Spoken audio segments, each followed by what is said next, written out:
Good morning, everybody. Hurricane Helene, the impact, absolutely devastating. And here in Tampa, I unfortunately got to witness some of it firsthand. And my prayers, and just people impacted, houses lost, lives lost, my prayers are with them. But as Epictetus urged us, we must use these challenges, these catastrophes, like an athlete would use a young sparring partner and learn to get better from them.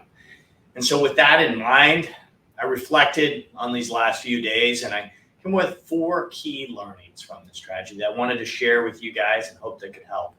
First, I was absolutely just inspired by the resilience of our friends and our neighbors. I mean, some of them swam out of their houses in the middle of the night and came back with only literally the shirts on their backs. But when I saw them, they were smiling. They were talking about the future.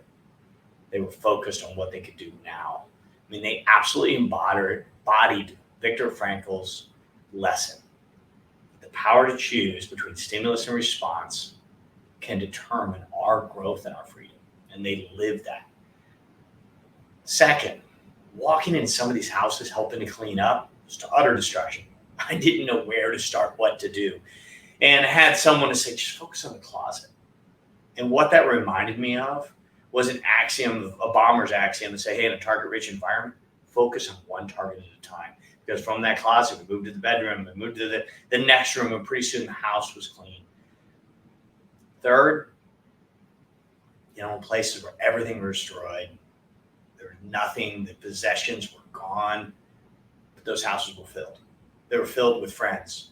They were filled with family. There were people, colleagues, all helping out. In one house, we had 25 people coming in and out. And I realized in that time how much important it is to put your treasure and time into people versus the things. So the things were getting thrown to the curb, but the people were the durable things that stood by them.